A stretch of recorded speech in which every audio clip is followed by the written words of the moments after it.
beleza da nossa cidade é você.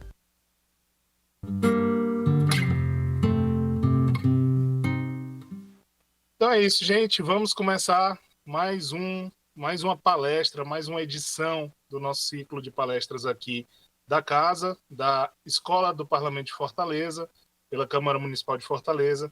Uma satisfação muito grande participar desse projeto. Já teve aí várias palestras desde março, né? E hoje a gente tem um tema bastante interessante, bastante cativante, e a gente certamente tem aqui um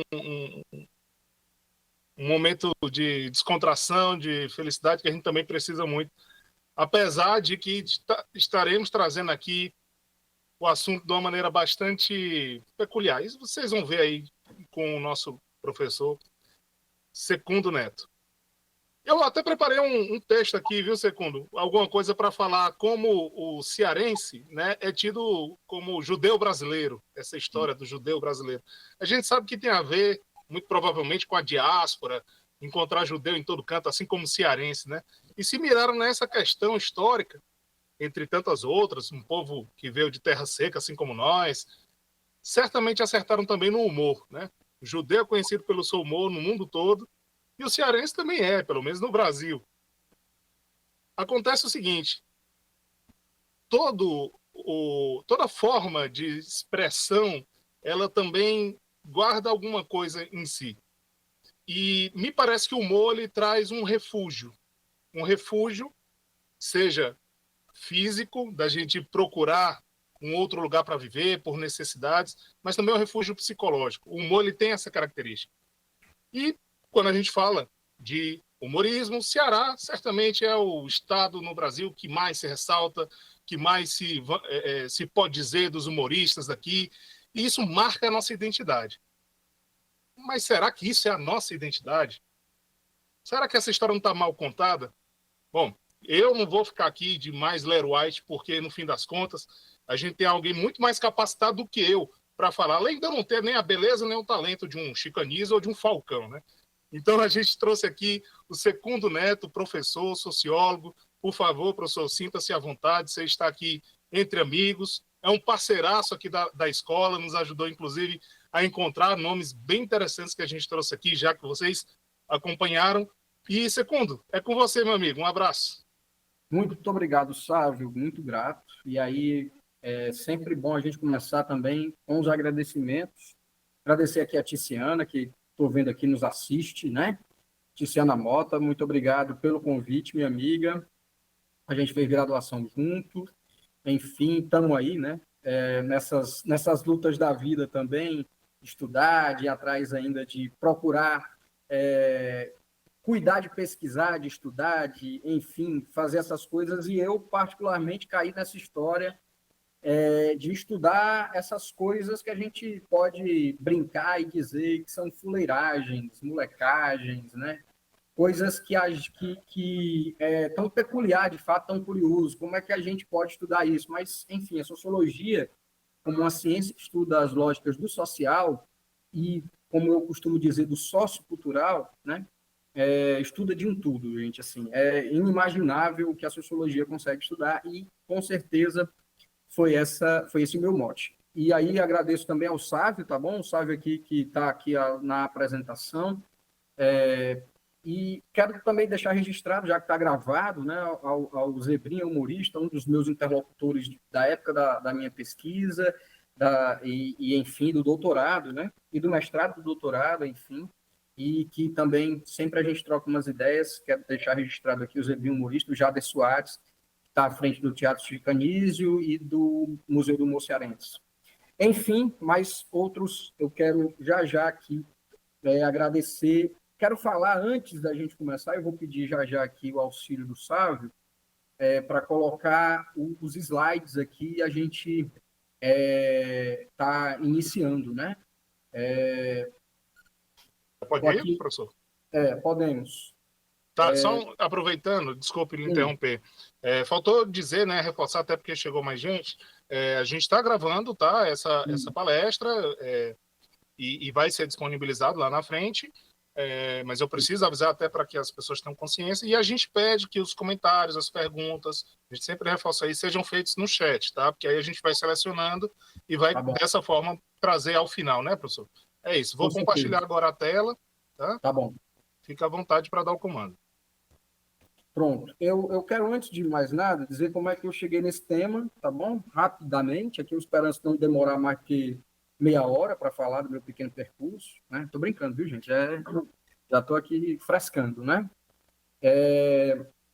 Eu comecei na graduação a estudar esse tema, né? Eu me formei no ano de 2006, lá na UES, que amo de paixão, lugar que tenho muita saudade também, no sentido mesmo que foi um canto de afetos e de conhecimento, de produção de conhecimento.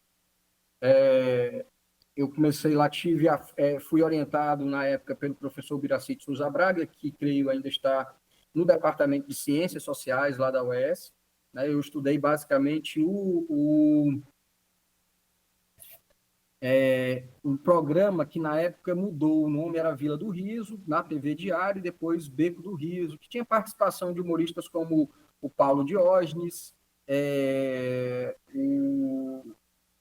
o cara que faz, o colega que faz a Alana do Crato, que era aluno do Crato, né? E aí ele fazia outros personagens também, que é esqueci aqui o nome, mas vem já, Luciano, se eu não me engano o nome dele, esqueci o nome completo. E tinha também o colega que faz a Audineide com o Murupim, que é o Luiz Antônio, enfim. Tinha algumas pessoas lá que, inclusive, foram também interlocutores nessa pesquisa, porque eu fui fazer uma entrevista com eles lá na TV Diário e tal, né? Naquele ano. E aí, depois, eu entrei e fui...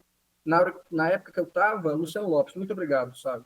Na época que eu estava concluindo, né, a graduação, eu consegui passar no mestrado lá da Universidade Federal do Ceará, no programa de pós-graduação de Sociologia, e dei continuidade a esse estudo, né? E aí, particularmente, eu lancei luz para entender um pouco dessa história sobre molecagem, né, me aprofundar mais ainda, e peguei, assim, eu queria saber, poxa, mas se esses humoristas de bares, né, dos shows de humor aqui de Fortaleza, se colocam como representantes do humor do Ceará, né, que humor é esse que é feito nos palcos? E aí eu peguei um estudo de caso que foi o da Madame Mastrogilda, né? Eu fui a alguns shows de humor da Madame, entrevistei também o colega que faz a Madame Mastrogilda, o Ed Lima, né? Também fico grato aqui, foi um interlocutor muito bacana comigo, né? Muito gentil, atencioso. E aí, enfim, meu mestrado, a minha dissertação foi basicamente isso, né? E depois passei um pouquinho, um ano, para entrar no doutorado. Eu entrei no doutorado em 2011, um ano e meio, eu acho. E aí, quando eu entrei no doutorado, eu dei continuidade também a esses estudos. Na época do mestrado, só para também deixar registrado, né? A professora Sulamita Vieira foi a minha orientadora, né? Fui muito sortudo e grato de pegar essa professora, uma grande professora. E aí, quando estive no doutorado, também dei continuidade para falar sobre esse grupo de humoristas, né? E também aprofundar um pouco mais ainda em toda essa história sobre Ceará Moleque, sobre molecagem.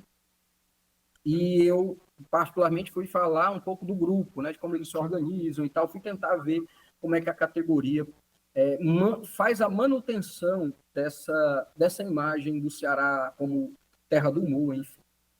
E no mais, em resumo, foi basicamente essa minha trajetória de estudos e tal. Desde 2011 eu tenho sido professor, sou docente, já tive em algumas instituições, até hoje estou na instituição Unifamet, uma instituição particular aqui de Fortaleza, desde 2011, né? Posso dizer minha segunda casa. Mas tive em outros espaços, né? Dei aula em Aracati, dei aula como substituto na UFC, na UES, e eu estou falando dessa experiência docente porque a experiência docente meio que me fez, por vezes, né, me abandonar bem esse tema, abandonar no sentido, às vezes, de deixar um ano e pouco sem estudar, sem ler nada a respeito, porque, enfim, a gente começa a ter compromisso com o nosso trabalho, né, o nosso ganha-pão. E, enfim, a docência também é algo muito importante para mim. Mas é um tema que eu nunca deixei de lado, é um tema que eu sempre tenho vontade ainda, né? Tenho planos aqui ou ideias de dar continuidade, né, de fazer algum outro estudo, alguma outra pesquisa, ainda me enveredando sobre essa temática. É isso, de início. O título que eu coloquei aqui, que eu sugeri para a nossa fala desta noite, foi Humor e Molecagem no Ceará, a construção e a manutenção de uma identidade sociocultural. Bem, primeiro, sabe, se você puder, eu vou pedir para você já passar, muito obrigado, né? Eu gosto de fazer essa questão aí, para mim, que é fundamental, né? Assim, todo ser humano é passível de rir, certo? Todo mundo pode rir e fazer rir, né? Isso é algo, pode ser óbvio o que eu posso estar dizendo aqui, e é óbvio, mas eu quero deixar muito ressaltado, né? É muito importante a gente deixar claro aqui isso, que o riso é algo que é de todo ser humano, entretanto, a cultura o diferencia, né? Eu lembro de um livretozinho que a gente lê nas ciências sociais, em outros cursos das pessoas quando estudam antropologia, que é Cultura, um conceito antropológico, né? Agora, Roque de Barros Laraia é o nome do antropólogo, enfim, antigão esse livro, eu acho que dos anos 80, né? E ele descreve um índio caapó rindo, né? Ele descreve que ele vai falar como, quando ele viu um caapó, se não me engano, do interior do Maranhão, né? Um grupo indígena do interior do Maranhão, quando ele viu esse índio rindo, ele achou que o índio estava chorando, alguma coisa, mas depois ele percebeu que o índio estava rindo, né? E isso se dá justamente porque a forma de rir também é uma coisa que a cultura marca, né? Que é marca da cultura. Então, a maneira como se expressa a alegria também é uma forma que cada cultura pode ter, né? Os seus códigos e tal. E eu quero deixar isso para mim é uma questão fundamental, porque o riso é muito isso, né? E eu sempre coloco isso de início, porque eu parto do segundo momento que eu quero falar, e eu não coloquei aqui nos slides, mas as pessoas, eu posso lhe falar que é uma das questões mais polêmicas para quem estuda do ponto de vista teórico o humor, né? Que é a questão dos limites do humor. É possível rir de tudo? A gente ri de tudo? Eu posso dizer, do ponto de vista sociológico e antropológico, as ciências sociais de maneira geral, né, dessas duas ciências sociais de maneira geral, eu afirmo categoricamente, não se ri de tudo. Porque a gente, por vezes, não consegue compartilhar dos mesmos esquemas de percepção, dos mesmos esquemas de classificação, de ordenação do mundo, o que é que se pode rir, o que é que não se pode rir, né? Assim, eu tenho absoluta certeza que nós temos aqui limites, momentos que a gente pode ser mais fresquinho, momentos que a gente não é tão fresquinho. A gente tem, sim, limites do nosso cotidiano, do nosso dia a dia, enfim. Isso é muito importante deixar claro, porque eu não estou dizendo que o riso não pode ser de tudo, mas rir de tudo é possível no sentido de que, se eu posso dizer que tudo pode ser passível de ser risível, de ser ridicularizado, ou de ser mote de riso, ou de fazimento de pouco, de chacota, né? Entretanto, nós não, com certeza, nós não conseguimos rir de tudo, porque nós temos os nossos limites que, às vezes, por vezes, a cultura nos coloca, né? As questões culturais. Eu estou aqui nem entrando numa discussão subjetiva da psicologia, enfim, eu estou falando aqui do ponto de vista cultural. É possível afirmar que alguns tabus para a nossa sociedade a gente não acha graça. Tem coisas que a gente não vai achar graça de forma alguma. Deixa eu falar uma coisa muito polêmica, né, poxa? Fazer uma piada com pedofilia, por exemplo, né? É muito complicado uma piada como essa e provavelmente a gente não conseguiria, quem quiser arriscar fazendo isso, né? A gente não vai conseguir, talvez, obter êxito se um sujeito é humorista, ou, enfim, piadista, enfim, está montando um show, eu acredito que ele não consegue obter muito êxito se ele usar a pedofilia, por exemplo, como mote de piada, porque é algo muito tabu entre nós, e isso é importante deixar claro, né? Então, assim, eu queria dar só um exemplo bastante polêmico para dizer que, de fato, assim, a gente não consegue, porque a gente partilha, né? A gente vai partilhar de uma comunidade de sentidos, né? Eu vou dar um pequeno exemplo para eu passar para frente e seguir para falar sobre o humor cearense, enfim. Eu me lembro que há muito tempo há muito tempo mesmo, eu assistindo os Simpsons, eu e meu irmão, a gente não perdia, né? Passava na Globo, se eu não me engano, sábado, e eu, se eu não me engano, pela manhã. Eu gosto dos Simpsons, né? Seriado americano, sitcom americana de desenho animado, que todo mundo deve conhecer, a maioria das pessoas aqui. E eu lembro que a gente achava graça, eu escutando as piadas, as brincadeiras, enfim. E a gente sentado em frente à televisão, minha mãe na época passou, minha mãe olhou para a gente, olhou para a televisão, parou um pouco para ver o desenho da gente rindo. E aí ela olhou para a gente e disse assim, eu não entendo o que é que vocês rindo dessa besteira, ou coisa besta, né? E ela falou dentro dessa história de coisa besta, porque de fato ela não partilhava com a gente, né? Nós jovens, jeca, urbanoides, né? Dessa mesma percepção e dessa mesma fruição do riso desse humor americano, enfim, que os Simpsons trazem, né? De uma crítica à sociedade dele, de uma crítica à burrice do Homer lá, enfim, a umas coisas nonsense e tal, que a gente achava muita graça, eu e meu irmão. Entretanto, eu posso dizer e afirmar que não, né? Não afetou a minha mãe, assim, o riso não brotou nela, ela não achava graça. Então, era só para dar um exemplo de que eu tenho absoluta certeza que a gente não ri de tudo. E a gente não ri de tudo porque nós fazemos parte de uma cultura, ou de uma sociedade, ou de grupos, né, de comunidade de sentidos, que a gente compartilha esses sentidos, e esses esquemas de percepção, eles são muito importantes para que a gente possa, inclusive, compartilhar o riso, né? Bem, dito isso, passo aí, como a Grato já sabe, né, já passou aqui para o outro slide, no qual eu faço essa pergunta. Você, mulher, quer ser cearense? Né? Não, pode deixar aí. Você, mulher, quer ser cearense? Bem, eu posso afirmar para vocês, e eu afirmo desde já, que a molecagem, ou ser moleque, ou ser fuleiro, enfim, é uma interpretação sobre o que faz ser cearense. Uma interpretação entre outras. Coloco aqui o vaqueiro, o sertanejo, o arrendeiro, o jangadeiro. Outras interpretações sobre o que faz ser cearense existem. Essa é uma delas. E eu acho importante até dizer, né, que uma das imagens que foi muito forte, como que compartilha ainda hoje, faz sentido, enfim, para muita gente, a imagem da seca, do sertão, né? Como essa imagem ela é uma imagem que ainda tem uma força, né? Como essa imagem é uma imagem que não estou aqui fazendo a mensuração, né? Dentro de qual dessas imagens é mais forte ou não, né?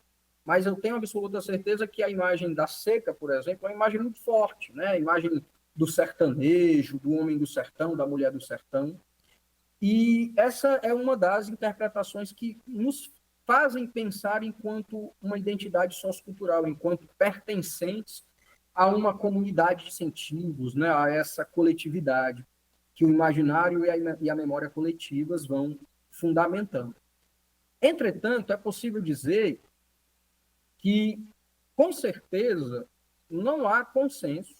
Algumas pessoas, hoje, mais do que antigamente, gostam de pensar-se como oriundos de uma terra onde as pessoas são mais leves, mais humoradas, mais bem-humoradas, né?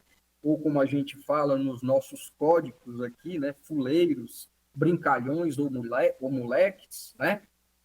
A gente pode até concordar que algumas pessoas gostam dessa identidade sociocultural ou de se colocarem como tal.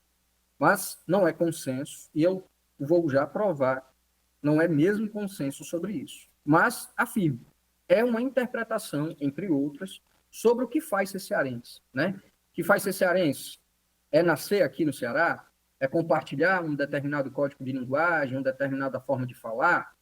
Ser cearense é ser filhos de cearenses, assim, o que importa, estou pegando aqui algumas coisas que a gente pode dizer como elementos caracterizadores dessa formação, dessa identidade sociocultural, mas eu posso afirmar que, na verdade, a forma como nós simbolizamos isso, e de maneira coletiva nós compartilhamos esses sentidos, esses significados, é que vai fundamentando e vai fortalecendo essas imagens ou essas interpretações sobre o que nos faz ser cearense, por exemplo.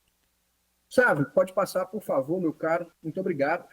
E aí eu pego aqui a palavra moleque, né? A palavra moleque que vem do idioma quimbundo, né? Idioma esse que veio lá dessa África Central Atlântica, né? Mais ou menos onde o Brasil colonial, né? O Portugal foi buscar para o Brasil colonial os escravos, enfim, que vieram para cá, né? E eu peguei aqui de 2 dicionários, né? Tanto do Minho Aurélio como do Minho Oasis, ou Oás, né? Desculpa.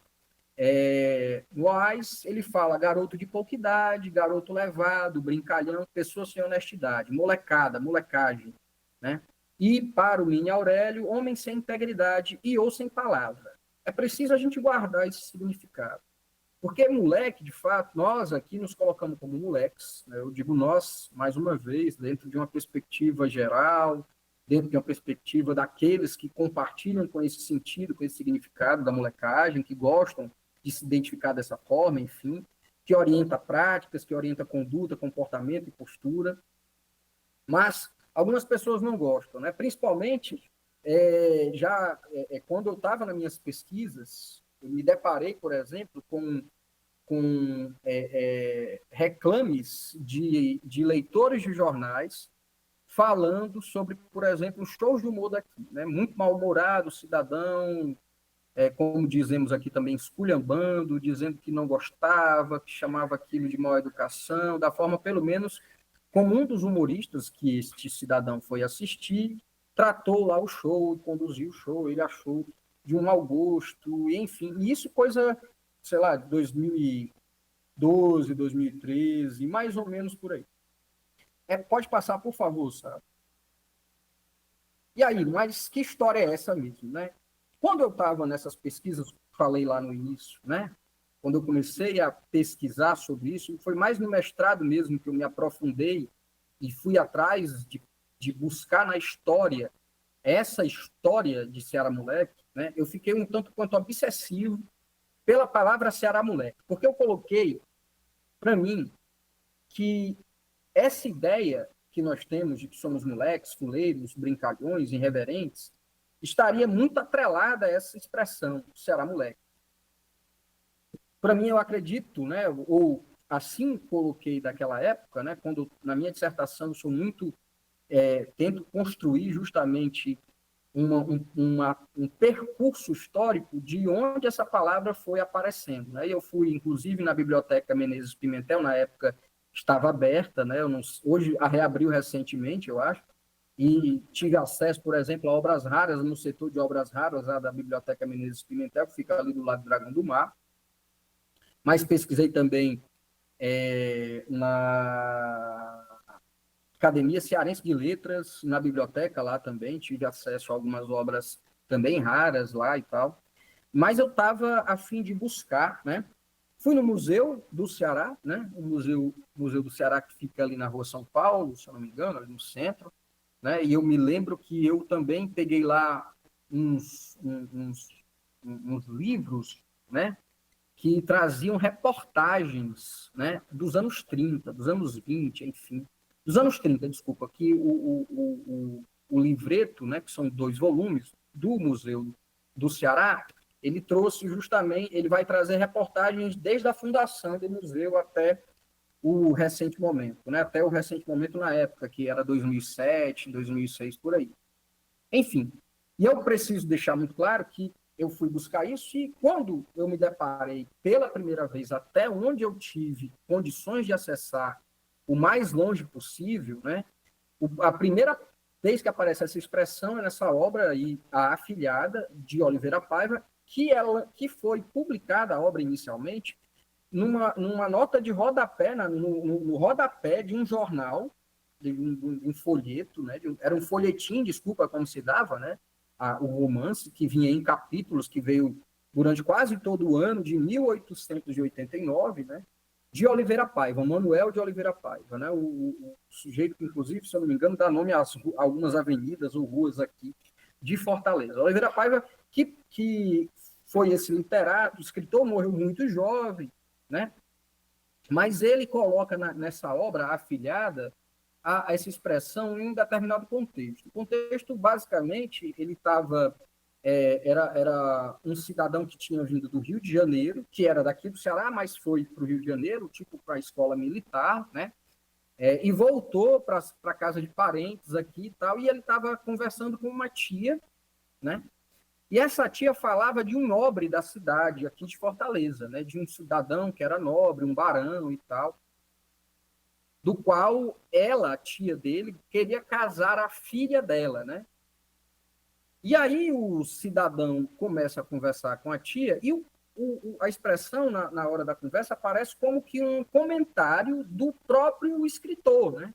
Como que falando do que o sobrinho, né, imaginou quando ela falou sobre esse nobre, esse barão, né, essa figura importante aqui daquela fortaleza, né? De uma fortaleza, é bom que se diga, descrita no romance, que era uma fortaleza imperial ainda, né, da época da monarquia, uma cidade ainda muito provinciana. E aí ele vai e retruca, né? Isso é o autor, né? Não aparece nem na voz do personagem, né? Aparece no comentário do autor. Poxa, mas o fulano pensou, que nobreza é essa neste Ceará moleque, né? E neste sentido, basicamente, a expressão está querendo justamente falar sobre atraso, né? Tinha um significado de uma ideia de atraso, ou de, se a gente pensasse, de uma meninice, né? Como é que a gente pode acreditar que numa cidade tão atrasada como essa, diante do Rio de Janeiro, por exemplo, da cidade do Rio, que à época, né, esse estudante lá tinha ido para lá e vivenciou aquela, se a gente pode dizer, em comparação à fortaleza provinciana daquela época imperial, monárquica, né? Como é que pode ser esse Ceará tem nobreza? Isso é um Ceará moleque, né? E depois o Oliveira Paiva, né, que morre, eu acho que em 1892, ele é lido por esse cidadão, onde aparece a segunda vez a expressão Adolfo Caminha. Adolfo Caminha, que fez parte, inclusive, da primeira fase da padaria espiritual, né, um movimento literário, crítico, enfim, que surge aqui no Ceará em duas fases, em dois momentos, mas surge lá em 1892, por aí, né? Também formado por literatos e tal, que, enfim, frequentavam, a gente pode dizer, a boemia, né? Gostavam de ir para as noites de Fortaleza, naquela Fortaleza que tinha recentemente, né? Em um Brasil que tinha recentemente se tornado república e tal.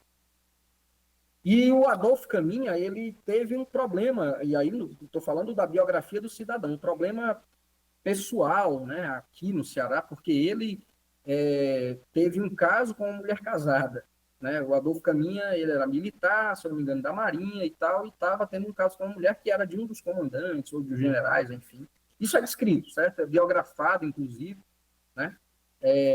Tem registro sobre isso. E aí o Adolfo Caminha, que inclusive quando o Oliveira Paiva morre, o Adolfo Caminha escreve num jornal da época, né, uma coisa póstuma, de uma homenagem póstuma ao Oliveira, ou seja, ele teve contato com a obra, ele conhecia o colega, né, o Oliveira Paiva, como um colega de escritor e tal.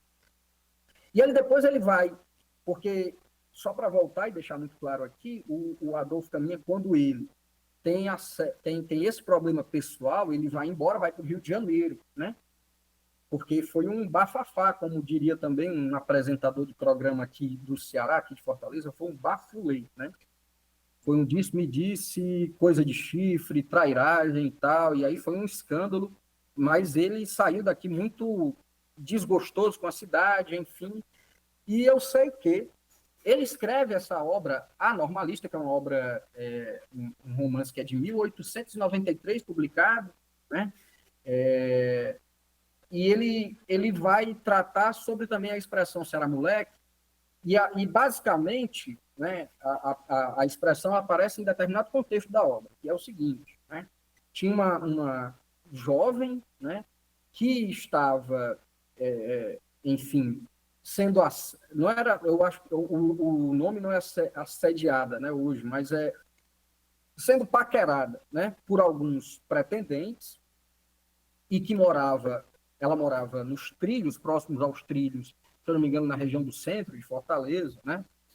E ela foi alvo de uma prosa, enfim, escrita em um jornal, né, de um folhetim que circulava na cidade, falando de que um grande e uma figura importante impoluta da cidade, que tinha um cara que era filho de um prefeito, né, desculpa, que ele era filho de algum político e ele estava afim, paquerando com a normalista, né, com a menina lá, que foi alvo dessa prosa do jornal, que foi dizer que o filho de um fulano, né, importante da cidade estava paquerando, namorando com uma normalista dos trilhos. Né? E aí ela leu isso no jornaleco, que ela chamou, né, muito revoltada. Ela e uma amiga, né, disseram, olha, não levamos a sério essa canalice deste Ceará moleque. Né? E aí surge nesse contexto, pela segunda vez até, mais uma vez, gente, preciso deixar isso muito claro e reforçado.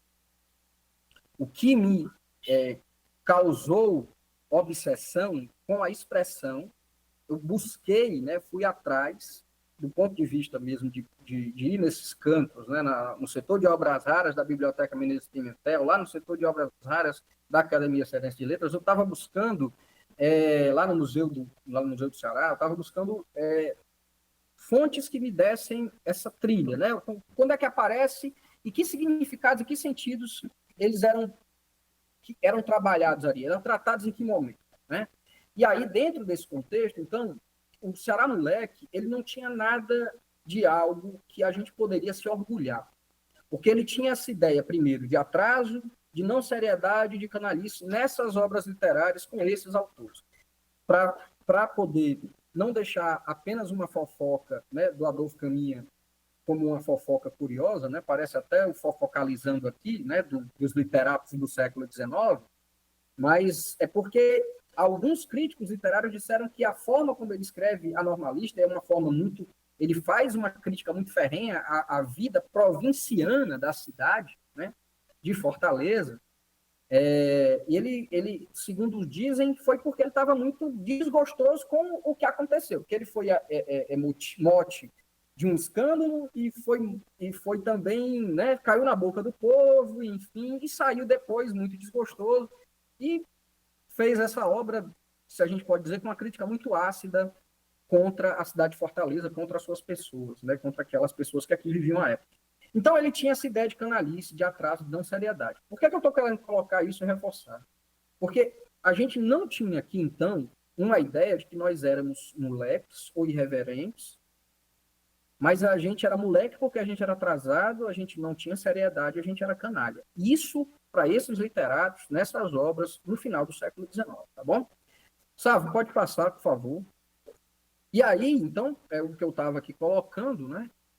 Não tinha aqui uma ideia de povo irreverente ou alegre. Naquela época, aqui nesse período, nesse ponto, né, final do século XIX, teve lá um outro folhetim, Ceará Moleque, né, era um folhetim que também foi publicado no Ceará, por aí, 1894, 1896, que tinha, né, também, não, era o Moleque, se não me engano, né, o Moleque, que também tinha uma questão de detonar os outros, né? Tinha uma questão de fazer uma crítica de comportamento, de costumes e tal. E também era mal visto por outros por conta dessa coisa que para a época, para escritores como o Adolfo Caminha, para figuras como o Adolfo Caminha, era coisa de gente canalha, de gente que prestava atenção na vida alheia, que não se dava conta apenas da sua vida, né? Enfim. E aí eu encontro novamente em outra literatura, né, em outra obra literária, do Araripe Júnior. Araripe Júnior, Tristão de Alencar Araripe Júnior, que foi crítico literário, né, ele tem poucas obras, né, publicadas. Tem uma obra que é essa, o Cajueiro do Fagundes, que foi uma obra publicada também em forma de folhetim no rodapé dos jornais, no jornal O Comércio do Rio de Janeiro, em 1911. Né? Ano, inclusive, que ele falece, né? O Araripe Júnior falece em 1911, e ali ele vai contar a história de um cidadão, né, que era o Fagundes, açougueiro de uma fortaleza da época colonial, certo? Da época de 1795. né? Ou seja, muito, muito tempo atrás, né? Antes de Fortaleza se tornar a cidade de Fortaleza, né?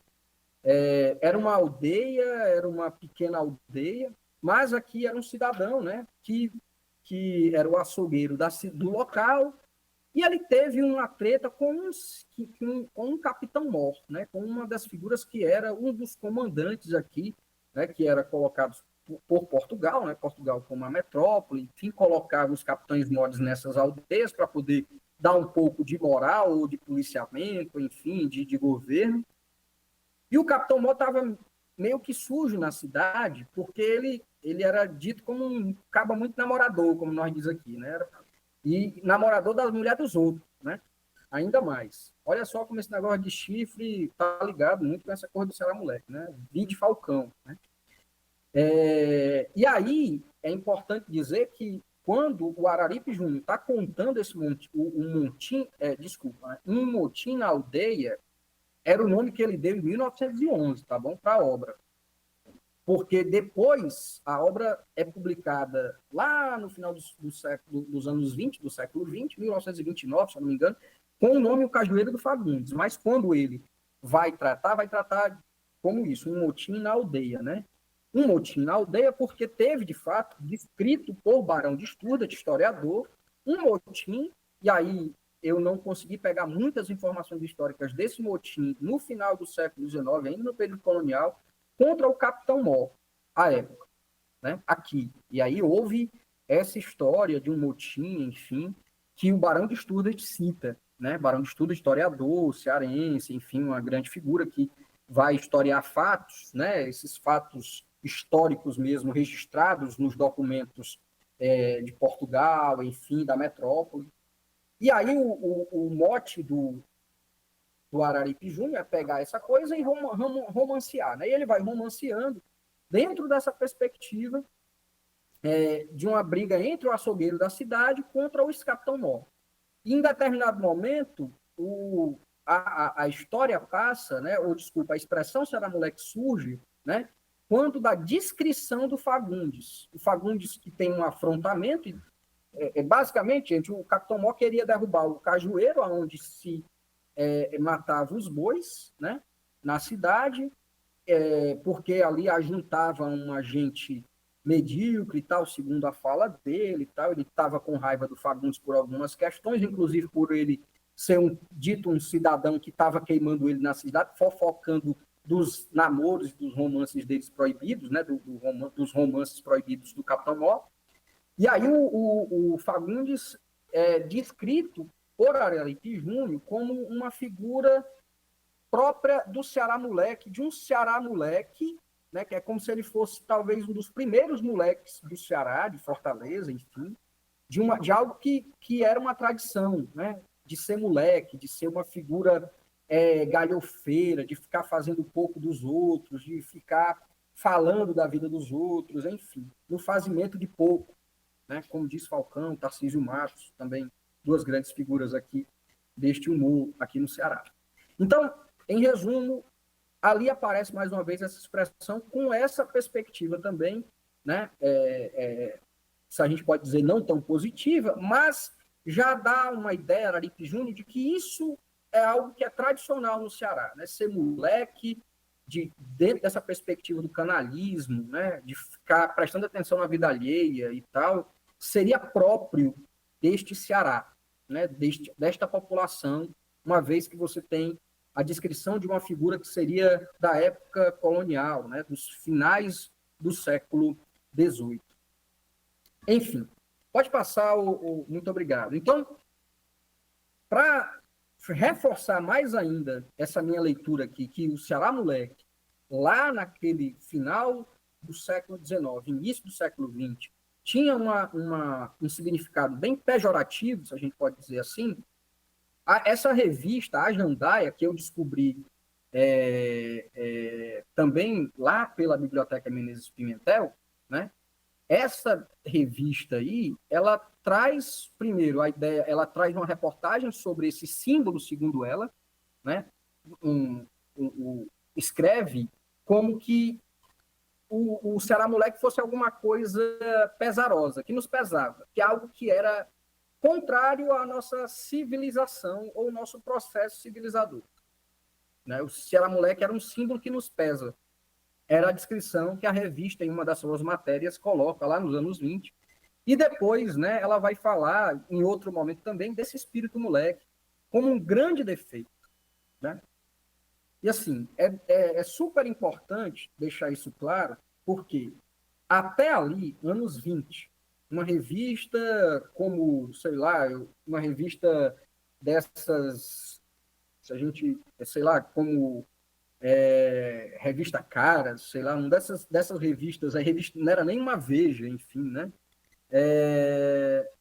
E aí, basicamente, eu posso deixar claro que essa revista ali, que falava sobre comportamento, condutas, costumes do Ceará, ela tinha já uma leitura bem negativa, ainda tinha, desculpa, uma leitura bem negativa sobre essa ideia de Ceará Moleque, tá bom? Então, eu quero deixar claro que é isso que eu construí, ou fui atrás de construir nas minhas pesquisas, né? De que significados e que sentidos esse Ceará Moleque foi tendo ao longo da história quando essa expressão foi sendo colocada. E eu centrei os meus olhos, né? Eu centrei os meus olhos para essa expressão. Claro e evidente que você tem outros momentos, por exemplo, né, de outros jornalistas, historiadores, que lançavam e publicavam artigos ou enfim, livros, enfim, tem o Ceará Lado Cômico, né, que é de um historiador do final do século XIX, que era jornalista, historiador, e eu estou horrível hoje, só fugindo aqui o nome do pessoal. Mas era uma figura, por exemplo, né, que tem lá em 1900 ou 1899, Ceará Lado Cômico, né? Ceará Lado Cômico. Ou seja, tinha uma ideia que estava sendo construída ao lado da expressão Ceará Moleque, mas é claro e evidente que eu me centrei nessa expressão porque me preocupava de saber como é que a gente, na época, né, que história é essa de que a gente é moleque, que a gente é fuleiro, que a gente é brincalhão e tal, e aí eu fui atrás da palavra ou da expressão Ceará Moleque. Queria deixar isso reforçado aqui, tá bom? Bem, pode passar, o Sávio, eu agradeço, por favor. E aí, tem um outro começa aí para, eu acho que um ponto de inflexão, um momento de outros sentidos a serem trabalhados quando você tem o que eu chamo dos literatos ou dos memorialistas, né, de figuras que viveram o Ceará em determinado momento, saíram daqui, né, foram para o Rio de Janeiro, para outras terras, e lá escreveram sobre o seu passado, né, a sua vivência de infância e adolescência no Ceará, de um Ceará que para eles já estava longe, né? Como é o caso aí do Herman Lima. Herman Lima, que foi uma figura que vai morar no Rio de Janeiro, se não me engano, da Justiça, né? Ele vai, passa em concursos, vai para o Rio de Janeiro, passa um tempo e depois ele escreve essa obra, Imagens do Ceará, que é de 1959, publicado lá no Rio de Janeiro. Ele, por exemplo, é que vai lembrar do episódio da vaia, né, lá na Praça do Ferreira, que acredito que todo mundo conhece, a Vaia ao Sol, tal. Daqui a pouco a gente fala rapidamente também. Mas figuras como ele, por exemplo, começaram a lembrar, né, de uma terra que deixaram, né, de um lugar de afeto, de memória afetiva e tal. E aí foram construindo suas leituras e lembrando de leituras, inclusive, que fizeram junto com o Araripe Júnior, com Adolfo Caminha, com a Oliveira Paiva. E aí esses aí também começam a reforçar, e aí começam a dar outros sentidos a essa expressão, né? Lá eu começo aqui com Renato Soldon, que foi sobrinho do Quintino Cunha, que é uma das figuras ditas, né, como importante figura dessa molecagem histórica e tal. O Quintino, que era um advogado, e que os filhos, né, e esse sobrinho dele escreveram muitas anedotas, momentos curiosos sobre o passado do Quintino Cunha, com situações curiosas, anedóticas, engraçadas, enfim. E aí você vai construindo sobre o Quintino, que foi um cara que era literato, poeta e tal, mas que essa pecha, né, ou essa marca de moleque, de brincalhão, de humorista, né? Já ouvi gente chamando o Quintino Cunha de humorista, né, e tal, que ele era advogado e que era um cara galhofeiro, se a gente pode dizer, brincalhão, né? E aí o Renato Soldon escreve essa obra chamada Ceará Moleque, em 1936. Essa obra, basicamente, ele vai pegar várias figuras importantes do Ceará, né? Vários personagens ilustres do Ceará, que aqui passaram, que viveram, né? E vai contar histórias engraçadas, curiosas, e nesse exato sentido ele coloca o seu tio, né? O Quintino Cunha. E depois, os filhos do próprio Quintino vão também escrever vários, o Plautus Cunha, né, e tal, outros vão também escrever sobre o pai, sobre esse parente ilustre, né, sobre essa figura que era galhofeira e tal. E aí, o Renato Soldon, quando fala do Quintino Cunha, já fala de uma forma mais, se a gente pode dizer, passo já, sabe? Um pouco mais, se a gente pode dizer, sem carga negativa, certo? Sem uma carga de falar que essa molecagem é coisa de canalice, mas como um espírito um espírito de humor, né? Como uma coisa que a gente pode dizer que seria própria dessa nossa população. Sabe? Fique à vontade. João Brígido. Isso, era só para reforçar isso, né? Do Ceará lá do Cômico é João Brígido. Isso, Ceará lá do Cômico do João Brígido e tal. Um historiador e jornalista e tal. Figura muito polêmica também, né? Que ele era também, se eu não me engano, muito aguerrido politicamente, né? Era um cara muito ácido nas suas críticas e tal. E aí depois você tem um cara que era o Raimundo de Menezes, que também saiu aqui, né? Lá nos anos 30, ele tem um programa na PR9, PRE9, uma das primeiras rádios do Ceará, né? Ele tinha um programa que era, ou melhor, um pequeno trecho de um programa de rádio, que era esse, Coisas que o Tempo Levou, que era de 1936, o programa passava, e ele escrevia, né, sobre coisas que o tempo levou, sobre coisas de um Ceará, de uma fortaleza, que já não mais estava existindo já naquela época, né, de um tempo saudoso e tal. E ele, por exemplo, é responsável por falar de alguns dos chamados tipos populares, essas figuras que a gente pode dizer que vivem nas ruas, pessoas que mendigam, ou miseráveis, ou pessoas pobres, ou pessoas que têm algum problema na vida, e, como a gente diz, né, vai para a rua e vai viver na rua e tal, por questões biográficas, enfim. E esses tipos populares, né, são descritos nesse Ceará, nesse Coisas que o Tempo Levou, pelo Raimundo de Menezes. Era um programa de rádio, ele falava, né, e ele falou também sobre o bode ioiô, né? O bode ioiô, que foi um bode que apareceu lá pela Praia de Iracema, pela Praça do Ferreira, e ioiô porque ele ia e voltava, né? Ia e voltava desses dois lugares, né? E era bem, eu posso dizer, gente, uma cidade totalmente interiorana, né? Fortaleza, se a gente pode dizer, de um espírito de uma vivência interiorana, né? Esses animais aqui, galinha, porco, bode e tal, era coisa muito comum, né? E você tinha ali, principalmente na Praça do Ferreira, feiras e tal, né?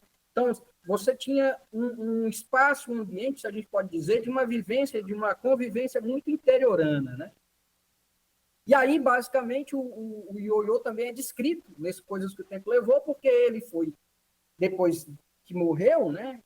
Ele foi empalhado e foi doado ao Museu do Ceará, né?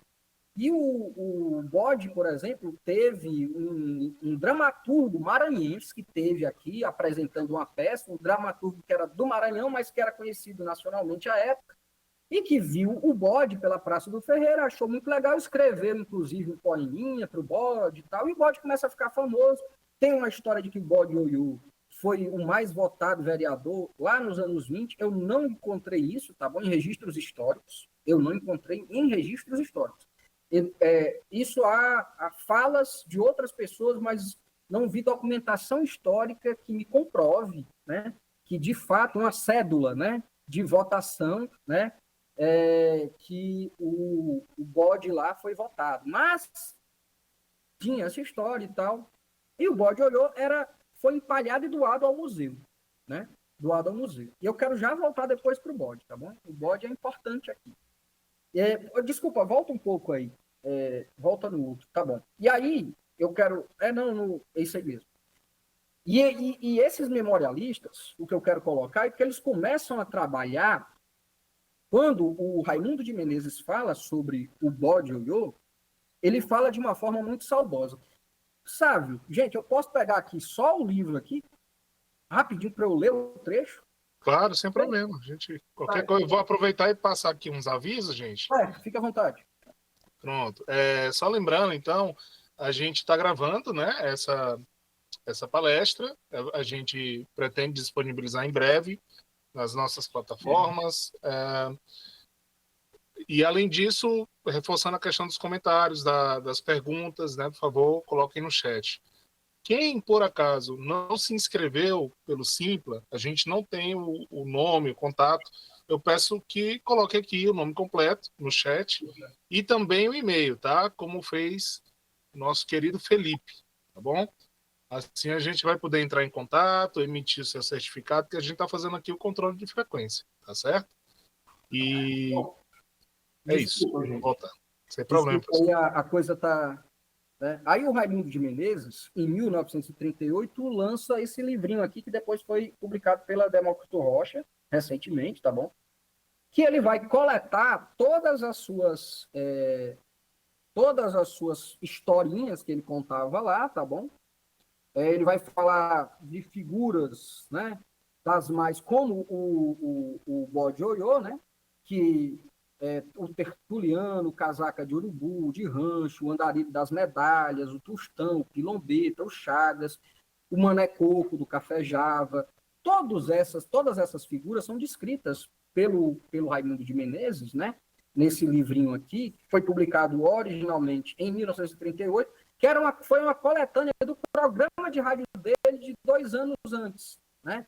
E, basicamente, do ioiô, eu quero só ler aqui rapidamente o que ele fala do ioiô, que a gente pode dizer que aí você já tem uma outra leitura que a gente pode colocar como leitura que começa a ter uma inflexão ou diferente, ou é uma leitura que passa a ser diferente com outros significados, dos significados mais pejorativos ou mais negativos que Adolfo Caminha, Oliveira Paiva deram a expressão, por exemplo, será moleque, né? E aí ele começa a falar do bode e em determinado momento ele diz, já no final, que o bode ioiô é bem a imagem do espírito irreverente e profundamente irônico dos filhos desta gleba heróica do sofrimento. É um símbolo que ficou perpetuado em boa hora entre as paredes do nosso arquivo, que era chamado museu à época, né? Arquivo público, como a crônica alegre e galante de nossa gente, cuja mocidade de espírito constitui um apanágio encantador. Raimundo de Menezes fala aqui de uma mocidade de espírito e de um apanágio encantador. Ou seja, né? E aqui aqui é o bode, né? Vocês podem ver o bode empalhado, né? Esse bode aí já teve rabo roubado, viu, gente? Lá no museu. O pobre do bode já sofreu um cadinho, já depois de morto até, né? E o bode teve necrológico, né? Que era necrológico publicado, tá bom? Quando morreu, fizeram um necrológico. Quando morria gente importante, faziam um necrológico no jornal, né? E o bode teve um necrológico, né? Publicado e tal na época. O que é importante colocar aqui é que esses acontecimentos, ou essas figuras, vão ser como que consubstanciadas em uma história literária de memorialistas, né? E essa expressão começa a fazer parte de uma memória e de um imaginário coletivos. Os significados são diversificados ao longo da história, mas a gente começa, então, a ter uma substância dessa ideia de que nós aqui, nesta gleba heróica de sofrimento, como disse Raimundo de Menezes em 1936, pela primeira vez, né? Que nós aqui cultivávamos como uma forma... E aí depois tem essa história da vaia, que em 1942, que é registrado pelo Jornal Povo, tá bom? O Jornal Povo tem, se o pessoal conseguir nos arquivos lá no Jornal Povo, tem registrado, eu acho que já tem até digitalizado isso. Povo num dia como esses, assim, dia de muita chuva, o pessoal até gostando da chuvarada, e aí o sol aparece meio que timidamente entre as nuvens e na Praça do Ferreira recebe uma vaia, né? E aí isso também foi descrito pelo Herman Lima, isso é de 1942, o caso da vaia é de 1942. E o Herman Lima escreve essa imagem do Ceará lá em 1959. Eu também tenho ele aqui, mas não vou nem atrás não, porque eu tenho medo de me perder aqui, né? E aí o Herman Lima também vai citar essa história, né, de uma cearensidade moleque, né? Que vai até o sol, né? Que não tem, que é irreverente e tal. E assim a gente começa a solidificar essa interpretação sobre o que faz ser cearense a partir de todo desse imaginário, dessa memória que são coletivamente compartilhados, principalmente por esses memorialistas e por esses literatos. Pode passar, por favor, sabe? Né? E aí, a gente tem, para mim, que é a grande virada de chave. Antes de eu ir para esse slide aqui, né? E para esse slide aqui, eu quero voltar para o bode para lembrar o seguinte: o bode eu tenho. Não, mas pode deixar aí, tá bom? Aí eu moro onde você passa férias e acha graça. O bode Oiô, eu tenho um texto, inclusive com o professor Márcio Axelrad, que eu acredito que vai ser o próximo, é isso, sabe? Né? Que vai ser outro colega aqui que vai falar sobre teoria, sobre humor, sobre outra perspectiva. Está programado para maio, viu? Para maio, né? O Márcio, né? Isso. O professor Márcio Axelrad, que me ajudou, eu fiz parte do laboratório do humor e do riso, Lab Graça, com o Márcio. Márcio, um alô, meu cara. Me ajudou muito nessa a construção dessa perspectiva teórica aí sobre humor, sobre riso. E eu sei que o bode, ao longo da história dele com o museu, ele até 1989, tá bom? Um ano depois da Constituição Federal, né, de 1988. À época, diretor do Museu do Ceará deu uma entrevista para jornal, Diário do Nordeste, né? E ele deu uma entrevista para o jornal no qual alguém pergunta ele sobre o bode, porque aí o bode já nos anos 80 começava a ser relembrado, né, como uma figura importante para a gente. E em 1989, o diretor do museu, à época, vai dizer que ele não sabe o que é que diabo um bode está fazendo ali, no meio de outras figuras importantes, inclusive Padre Cícero e tal, e outras personalidades tão impolutas e importantes. Ele não sabia. Esse diretor do museu de 1989, né, um museu do Ceará, ele abre e fecha variadas vezes, né? Em 1978, o bode estava figurando num salão destinado, não um salão do museu, destinado ao vaqueiro e ao homem do sertão. O bode era só uma figura ilustrativa da vida do sertanejo. O bode não tinha nada ali.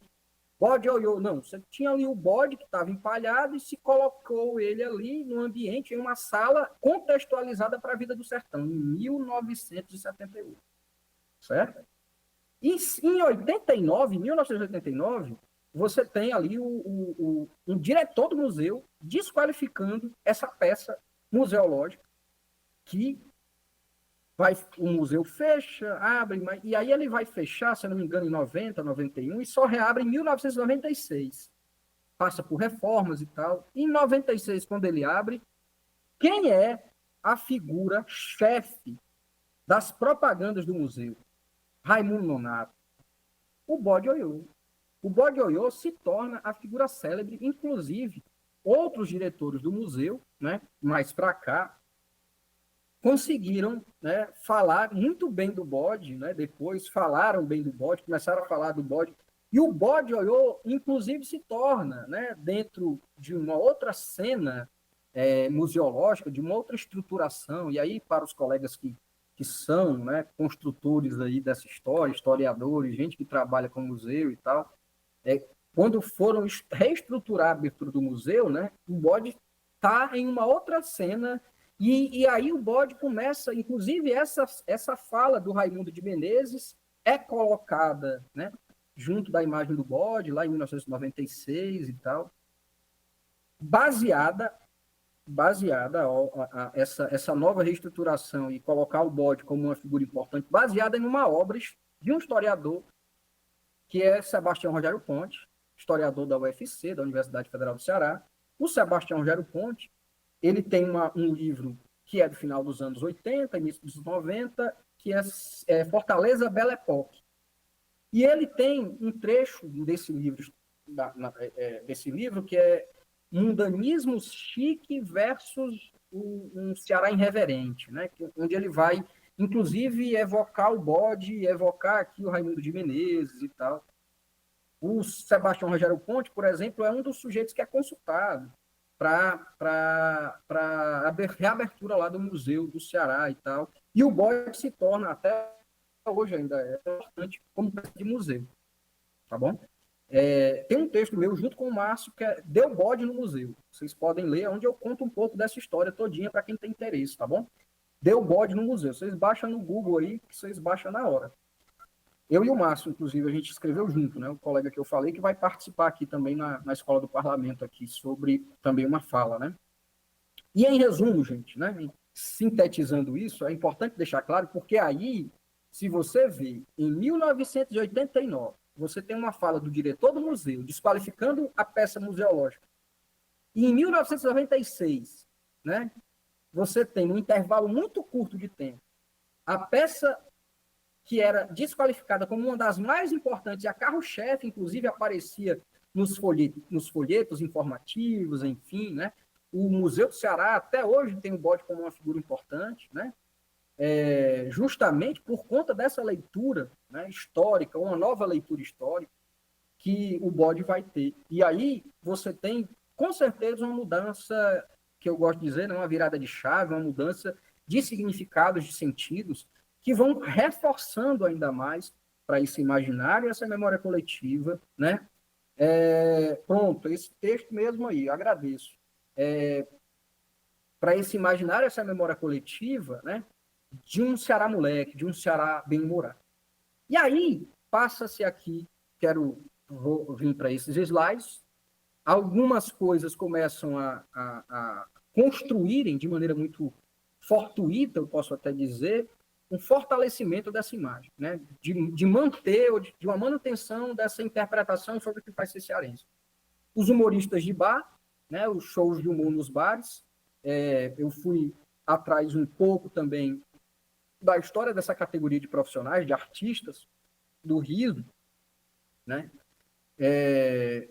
Um dos primeiros, eu não tenho certeza, não posso afirmar que foi o primeiro a estrear a peça de humor no bar e tal, aqui em Fortaleza e tal, em 1986, mas por aí é o ano que começa, né? Mais ou menos, ou começa a ter mais relevância isso, e foi o Paulo Diógenes, né? Com a Raimundinha, né? Que ele era uma peça teatral. E aí uma amiga dele chama ele para ele ir apresentar esse pedaço de peça teatral num bar. E isso começa a ser, vamos dizer, como que imitado, né? E várias outras pessoas que vieram do teatro para os bares e começaram a fazer inicialmente, tá bom? Inicialmente. Porque é importante deixar claro que isso assim, os colegas artistas do humor podem confirmar o que eu estou dizendo aqui, né? De maneira mais histórica mesmo, há um racha entre os colegas que fazem teatro, certo? Os colegas que fazem a cena de teatro em Fortaleza e que se colocam, por vezes, contra, e não só em Fortaleza, né? Contra os humoristas, tá bom? Eu já vi, por exemplo, tem um caso do Paulo Diógenes, se eu não me engano, esse caso tem 10 anos ou menos do que isso. Ele estava no Maranhão, se apresentando no teatro lá do Maranhão, um teatro como o nosso aqui, José de Alencar, né? Um teatro importante, histórico e tal, lá no Maranhão, e jogaram uma camisinha com cocô no palco. Certo? Lá do Paulo Diógenes. O curioso é porque, assim, como um protesto, depois foi descoberto que era um protesto lá dos colegas que fazem teatro lá, e que estavam meio que revoltados com a Secretaria de Cultura do município ou do estado, enfim, que não dava oportunidade a eles de se apresentar e tal, mas deixava figuras como o Paulo Diógenes se apresentar, Raimundinha, porque o humor que o Paulo Diógenes coloca, assim, para eles, na leitura deles, não era um humor bom, não era um humor que eles poderiam fazer, a comédia teatral e tal, e tem isso, certo, gente? Tem um racha aí, ou tem uma certa... um certo mal-estar entre esse campo artístico do teatro e o campo artístico dos colegas aí, dos humoristas, tá bom? E E aqui, por exemplo, né, não é à toa que uma das lutas da categoria dos artistas do riso, né, dos humoros, uma das lutas era fazer um edital que fosse destinado apenas um edital de incentivo à cultura, né, do governo do estado, do município, que fosse, né, que tivesse uma linha apenas para os humoristas, para que eles não competissem com o povo do teatro, que sempre ganhava até uma época dessa, né? Sempre ganhava quando eles propunham alguma peça, alguma coisa. Geralmente o povo do teatro ganhava mais, às vezes porque quem estava na curadoria até desses editais não deixavam, era do teatro, não gostavam, enfim. E assim, mal-estar já tem professor do IFCE escrevendo coisas, né, contra, inclusive os colegas do teatro, porque eram muito críticos ou ácidos aos humoristas, enfim. Assim, a gente pode falar aqui de razões. Alguns dos humoristas, tirando o Paulo Diógenes, que para mim o Paulo é um cara que vem do teatro, e assim, não dá para entender a raiva de pessoas do teatro contra o Paulo, né? Porque o Paulo foi um cara que veio do teatro, né? Mas outros humoristas, tipo, surgiram porque eram caras engraçados, eram brincalhões, enfim, e os caras começaram a fazer algum sucesso e tal, e não te passaram pelos mesmos percursos ou trajetórias de consagração, se a gente pode dizer assim, dos colegas do teatro, né? Eu fui no Teatro de Alencar em uma reunião que estava tendo de humoristas, enfim, sobre humor e tal, de um colega que é do teatro, né? Que eu sei aqui de Fortaleza, não vou falar nome, tá bom? E ele falou mal, assim, dos humoristas, ele falou que o humor que é praticado por muitos dos humoristas era humor ao rés do chão e tal, e detonou, e eu vi isso, né? E depois, claro, né? E eu vi essa figura, inclusive, no meio dos colegas do humor também, né? Enfim, em outros momentos. Mas eu estou querendo colocar isso aqui, né? Para falar um pouco dessa picuinha aqui de grupos, né? Para deixar claro que, de todo jeito, esses humoristas de bar, eles, mais propriamente do que os colegas da cena do teatro, eles foram bem mais responsáveis, eu assim imputo, né? Bem mais responsáveis pela manutenção dessa coisa, por conta que, quando dá os anos 90, esses caras começam a aparecer na mídia nacional, começam a ser mote de reportagens, o Falcão, né? E aí você tem uma figura como Tom Cavalcante, que vai para a escolinha do professor Raimundo, história lá em 1992, né? Você tem o Zé Modesto também, que vai para a escolinha do professor Raimundo, a Meirinha, né? Enfim, a Carla Nina, né? Que aí também é uma atriz e tal, né? Mas que também teve a personagem lá, né? A Meirinha. Enfim, você tem uma constelação dessas figuras aparecendo em programas como a Escolinha do Professor Raimundo, né, que durou pelo menos como um programa solo, né, o Chico Anísio fez o programa de 1991 até 1995 como um programa solo. Depois ele volta anos mais tarde, mas dentro de outros programas da Rede Globo, né? Mas, enfim, é importante dizer, e aí você tem figuras como o Tiririca, que fazem sucesso com sua música, o Falcão, né? Que também, em determinado momento, fazia parte desse grupo, né, de humoristas no início, né? E esses caras começaram a fazer parte do cenário nacional, de humoristas nacionais, né? De maneira muito fortuita, você tem figuras como Renato Aragão, dos Trapalhões, que começa a fazer humor aqui nas TV aqui do Ceará, né, na TV Ceará, vai para o Rio de Janeiro lá nos anos 60, 70, e que começa a produzir a sua comédia, as suas coisas na TV. Chico Anísio é um dos caras que primeiro chega na Globo, quando a Globo é fundada lá no Rio de Janeiro, enfim, ele é um dos primeiros, vem nas primeiras turmas, dito isso, né, fala de um dos filhos dele, né, do Nilo Neto, se eu não me engano, e o Chico cearense, Renato Aragão cearense, né? E aí você, de repente, tem essas figuras aqui fazendo show de humor nos bares, aqui de Fortaleza, e começando a aparecer na mídia nacional. E, de repente, de maneira também muito fortuita, você tem um momento que, para mim, é um momento mais elevado do que outros momentos para isso, que é a turistificação do estado do Ceará. Você, de repente, tem a ideia da seca e do flagelo começa a ser debelada, ou melhor, começa a ser questionada e suspensa, porque começa-se, o Estado precisava vender uma imagem mais positiva para o Estado do Ceará. Por exemplo, aquela novela da Globo, lá de 1994, Tropicaliente, né? que por relatos, tá? Teve investimentos do governo do Estado à época, né?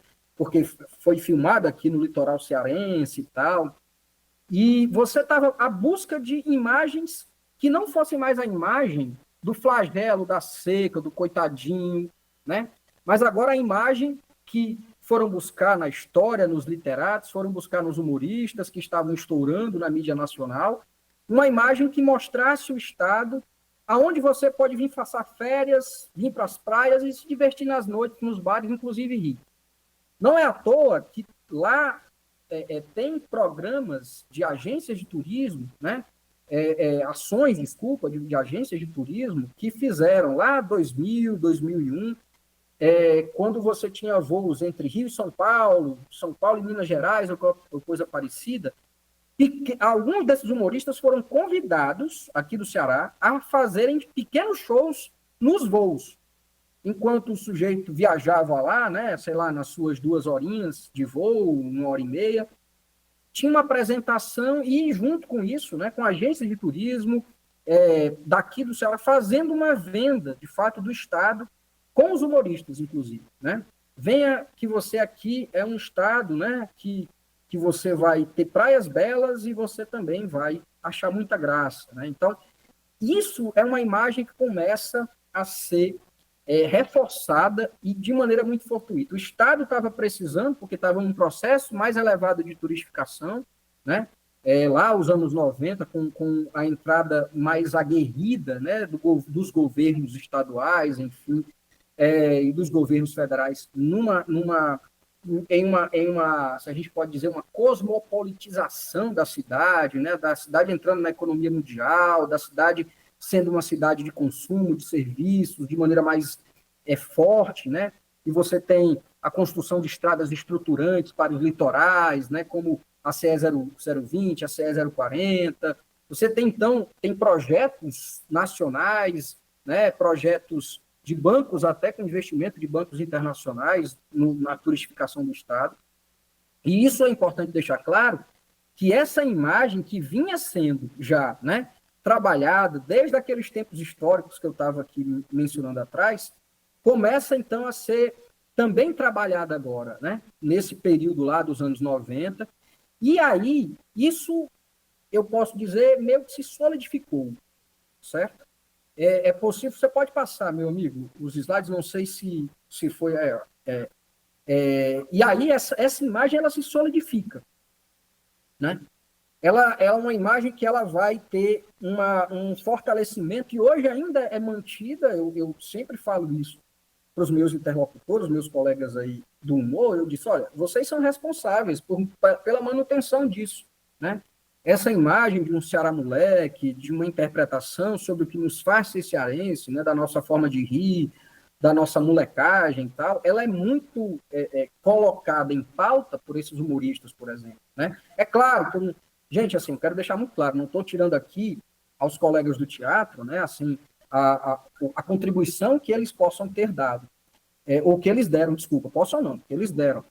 Mas eu posso afirmar que, pelo contexto do qual eu fui atrás de construir, né, esses humoristas de bares, né, esses sujeitos, quando começam a aparecer em mídia nacional, depois do Tom Cavalcante, né, lá no programa do Tom, Show do Tom, lá de 2002 até 2008, por aí, leva muito desses humoristas daqui para lá e tal, né? Hoje você tem o Halder Gomes e o Edmilson Filho, 2 outras figuras que estão, né, na Globo, por exemplo, nos serviços de streaming e tal, fazendo filmes, produções, e levando também alguns desses humoristas com eles e tal, e estão aí perpetuando e fazendo a manutenção dessa ideia de que aqui a gente é fresquinho, é fuleiro, é brincalhão, é irreverente, é moleque. Eu estou já encaminhando a minha fala para o fim, e abrir aí para as perguntas e tal, mas uma das coisas, né, que eu queria, quando lá no mestrado fui atrás, né, mas beleza, a gente está falando aqui de uma imagem de uma maneira muito superficial, se eu posso dizer, ou até abstrata. Mas que humor é esse, né? Que fuleiragem é essa que a gente chama de fuleiragem? Que molecagem é essa que a gente chama de molecagem? Qual é essa? Que achamento de graça é isso? Onde é que a gente acha graça? Do que a gente acha graça? Né?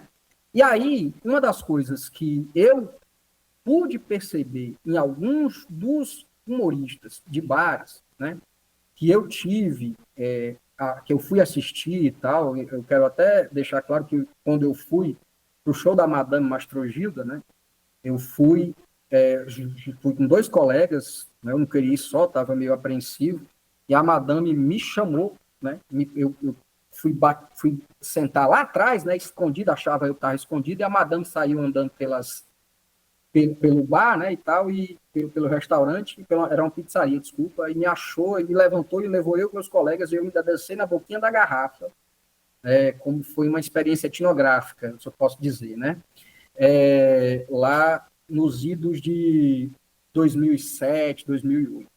Mas eu estou falando isso porque alguns dos humoristas que eu vi retratavam empregadas domésticas, retratavam matuto, eu estou colocando aqui entre aspas, né, a bichinha pobre, né, fazia um personagem afeminado e tal. Era mais ou menos essas figuras, se a gente pode dizer, que a gente pode até encontrar em outros humoristas de outros estados.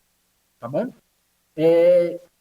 E aonde é que está essa fuleiragem? Uma das coisas que eu vi e ouvi de alguns dos colegas humoristas, que foram meus interlocutores, né, foi que qual era a sua fonte, né? Onde é que você buscava inspiração para poder...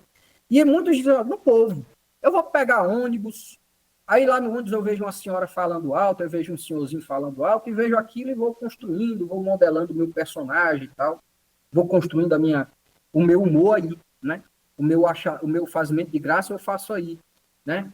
E aí eu tenho como sociólogo que colocar isso, né? Esse humor, então, ele tem um lugar social, né? Quando a gente fala de mundiça, eu inclusive faço parte de um grupo de colegas professores que a gente bota lá, mundiça, né? E assim, quem é a mundiça? Certo? A gente pode até brincar e dizer que nós somos todos mundiça. Será que a gente tem realmente essa história? Será que e aí, né? Eu, classe média, classe média baixa, branco, professor, será que eu sou mundiça? Certo? Então, assim, claro que evidentemente que a gente, professor, mas isso não é só uma brincadeira, né? Tudo bem, a gente pode dizer que é só uma brincadeira, mas é preciso colocar e deixar isso muito claro. Esse humor, essa molecagem, ele tem um lugar social. Desde os tempos idos, todos esses significados que eu trabalhei aqui, os sentidos diferentes que eles foram, mas eles sempre tinham um lugar social, né? Sempre tiveram um lugar social, e esse lugar social é sim das classes mais pobres, é sim das classes menos abastadas e tal, por mais que a gente possa encontrar advogados, engenheiros, empresários, pessoas da classe média alta, da classe alta, muito fuleiros, muito brincalhões, mas eu posso sim afirmar que quando a gente chama de fuleiragem, de mundiça, né? Lembrando aí um programa, né, do Globo Esporte aqui do Ceará, né, feito pelo Caio Ricardi, né, que é uma figura que gosta de brincar, ele tem uma postura e um comportamento, inclusive ao vivo, né, de ser brincalhão, de ser fuleiro, como nós dizemos aqui. Ele vai fazer o quadro Fuleiragem, que é às terças-feiras, eu acho que é quinzenalmente, né, falando sobre futebol, né, quando tem Ceará e Fortaleza e tal, aí na terça-feira ele vai na Praça do Ferreira, onde está uma população, assim, dali, aquela galerinha ali da Praça do Ferreira, se a gente pode dizer ambulantes, ou pedintes, ou pessoas que estão ali, né, assim, você não tem ali no meio daqueles colegas que o Caio Ricardi brinca lá no Fuleiragem, né, você não tem médicos, você, assim, ali no momento, se você assistir o quadro, você vai ver que talvez você não tem pessoas de outras classes sociais, ou de outras posições sociais. Porque a fuleiragem, geralmente, está na periferia, está na zona rural mais pobre, a fuleiragem, a mundiça, está na pobreza. E esse humor, moleque, ele tem esse lugar social, posso afirmar, né? quando nós falamos, inclusive a brincadeira, quando a gente brinca de falar errado, né, de falar de uma maneira que a gente pode dizer que não está dentro do uso formal da linguagem do português, né, quando a gente faz isso de uma maneira jocosa e tal, nós estamos também reforçando, né, o lugar daquelas pessoas que não têm uma boa formação educacional, né? Diferente, se eu brinco, você que tem uma formação educacional boa, falando de uma forma errônea, de uma forma brincando e tudo mais, a gente sabe, né, fazer uma distinção. Mas quando você pega pessoas, né, que não têm de fato uma formação, gente, e eu falo isso para terminar, porque a gente vive de fato em uma sociedade rasgada no seu tecido social pela desigualdade socioeconômica, pela pobreza, pela miséria, né? E a forma da gente olhar sobre essa população, ela também é também dessa forma, né? De uma maneira humorada, de uma maneira bem-humorada, de uma maneira que assim, eu quero deixar também claro, não estou querendo dizer com isso que a gente pare de brincar, que a gente não estou fazendo uma crítica à molecagem no sentido de que a gente tem que parar de brincar, né? De ser fuleiro, de ser brincalhão, mas para a gente pensar, refletir a respeito do que é que nos faz rir de fato aqui no Ceará, o que é que faz você rir, né? Qual é o mote do seu riso? Qual é o seu achamento de graça? Eu acho importante que a gente possa terminar aqui minha fala com essa reflexão. Muito obrigado, meu povo, desculpa aí alguma coisa, aos erros, eu agradeço, fica aberto aí as perguntas, se alguém quis ou quer fazer alguma pergunta. Muito bom mesmo. Segundo meu companheiro, meu parceiro, foi tão importante para a gente montar aí algumas programações, encontrar algumas pessoas bacanas. Meu querido, o Márcio, inclusive, por acaso foi meu orientador na faculdade, olha só, curioso. E aí eu acabo, assim, muito facilmente fazendo uma ligação, inclusive, com o tema que a gente trabalhava junto, que era massa, mais especificamente a comunicação de massa, e a gente escreveu também um artigo juntos, que foi sobre o que é o conceito de massa, afinal de contas. Sim. E aí as correlações que eu encontro, assim, justamente com esse final que você trouxe, né, de quem é esse povo, do que a gente está rindo de quê, né, de que maneira isso se organiza na comunicação, nos símbolos. Enfim, eu acabei fazendo aqui várias anotações em relação a isso, mas eu quero deixar isso para depois, né? Segundamente, como diria o Dorico Paraguaçu, e vamos para os primeiramente. Tem aqui um comentário do Moacir, que é pesquisador, historiador, nosso companheiro ali no IPAB. Ele escreveu o seguinte: gosto do humor, da molecagem, sadia, desopila. A molecagem do cearense, assim como a nossa vaia, que em função do ocorrido em janeiro de 1942 em Fortaleza, quando vaiamos o sol, são considerados patrimônio imaterial do Ceará. A nossa cultura é rica, alegre, que vem de um povo irreverente. Frequentemente encontra-se o uso dos termos gaiatice, irreverência e molecagem para designar um suposto modo de ser cearense, né? Colocou inclusive entre aspas. Sim. O cearense faz piada com o próprio sofrimento e ri de sua própria desgraça e da desgraça alheia. Faz chacota 24 horas e isso é uma característica do próprio povo cearense, que seria um povo moleque, de molecagem sadia. Portanto, o riso e o humor, no entanto, são características do nosso povo que exporta para o Brasil e o mundo bons humoristas. Aí eu aproveito e ressalto aqui algo que você passou pelo histórico todo, foi muito bom, mas ressaltar justamente essa reverência que sempre se presta, né, a essas duas grandes figuras, que são Renato Aragão e Chico Anísio, né, que justamente, veja como a gente fez uma transição aí de um ambiente que, infelizmente, no nosso país é muito relacionado à elite, que é o mundo literário, né? A ideia dos homens ilustrados, principalmente homens ilustrados, homens brancos e tudo mais. E aí a gente chega na comunicação de massa, que é justamente esse link que eu estava fazendo, né? Acho que o Moacir colocou muito bem essa questão no final, quando ele falou dos bons humoristas, que você trouxe também no seu histórico, né? E aí aqui ficam as minhas inquietações. Mas, assim, antes de qualquer coisa, teve esse comentário do Moacir. Quem mais quiser, gente, pode comentar. Chegaram outros comentários aqui. A Beatriz Pascoal falou, palestra incrível. Você, né, respondeu. A Beatriz é minha sobrinha, desconsiderem. Que ótimo. A Tassiana Tassiana Costa, ótimo, professor. Palestra maravilhosa. Beatriz retrucou, né? Aí é que vale, né? E, bom, é isso, professor. Se você quiser comentar sobre o que o Moacir trouxe, também eu tenho ainda, como eu disse, algumas considerações, que o assunto é fantástico. Eu, só para deixar algumas coisas importantes, eu gosto até de dizer que até o meu estudo, né, junto com eu estava falando do Sebastião, é o historiador, professor de história e tal, tem outro professor também de história da UES, que é o Marco Aurélio, que também tem um estudo sobre historiador também, né? E também tem um estudo sobre decoro, vergonha e humor, né? Na cidade de Fortaleza e tal.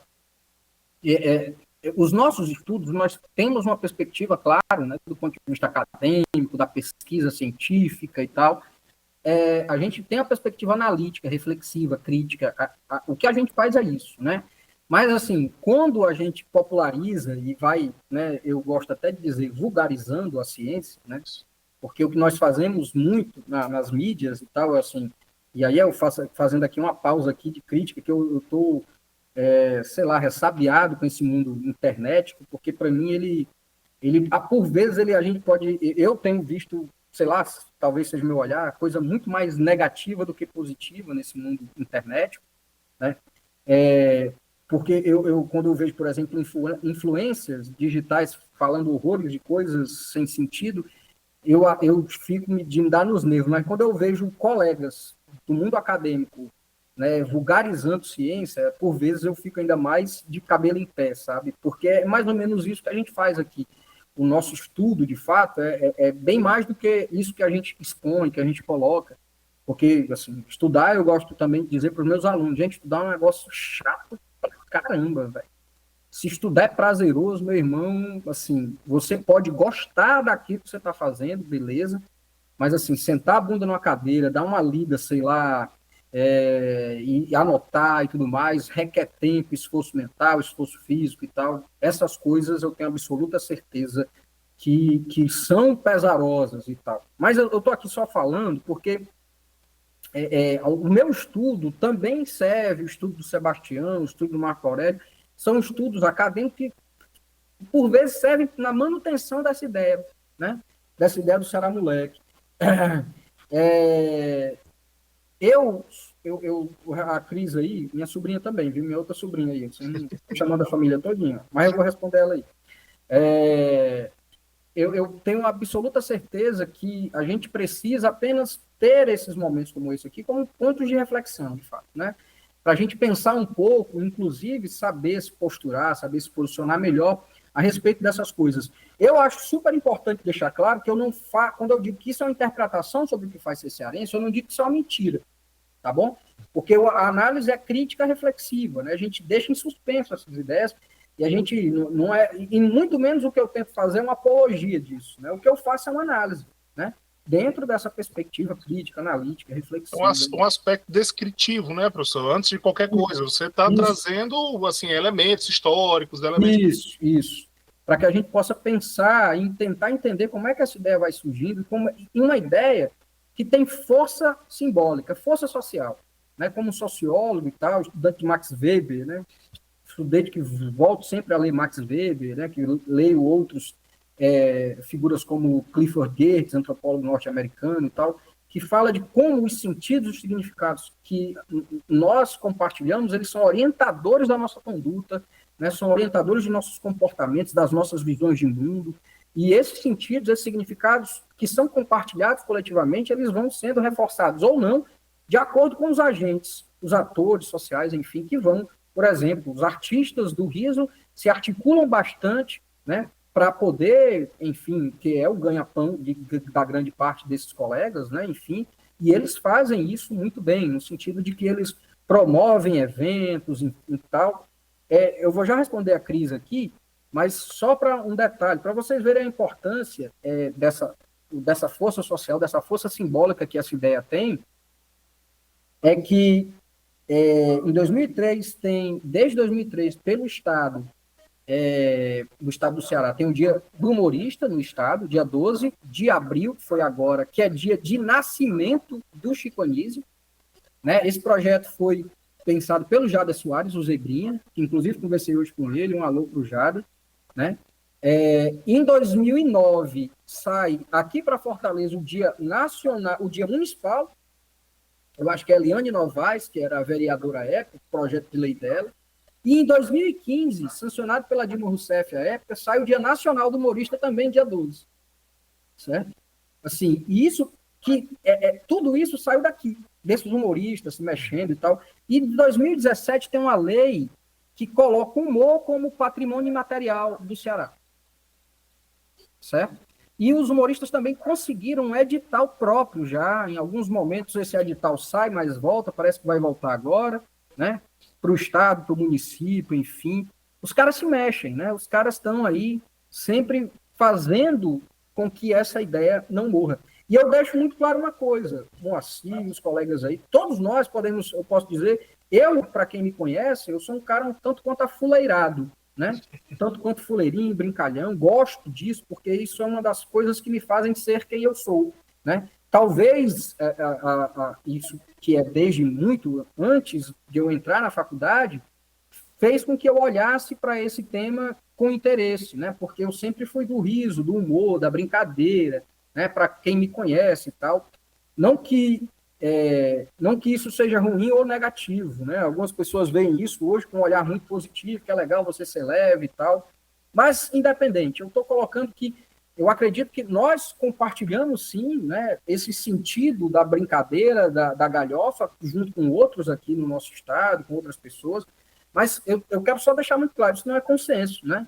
Você vai ter gente aí que não suporta, tá bom? Não suporta mesmo com essa história de ser Ceará moleque, acha isso uma educação, né? Eu tenho pessoas, assim, muito chatas, eu conheço pessoas muito chatas que não suportam nenhum tipo de brincadeira, postura sempre séria, sisuda, enfim. A Cris está perguntando assim, você acha que essa nova geração, o que acha dessa nova geração de humoristas? Se tem uma nova geração, a galera está sempre aí, sabe? Teve até agora no Teatro Chico Anísio, aí com o Jader, com o Zebrinha, teve uma galera se apresentando aí de humorista e tal, sabe? Tem uma galera aí. Sendo que, claro, que hoje você ainda tem os colegas que são travestidos, né? Se travestem, que é um tipo de humor também, mas tem outros que hoje já fazem o que é humor de cara limpa, ou stand-up. Você tem um cara, por exemplo, que estava fazendo sucesso grande aí, o Titela, que Titela era o nome da personagem, ele fazia humor com a personagem, e ele faz hoje, né, humor de cara limpa e tal, enfim.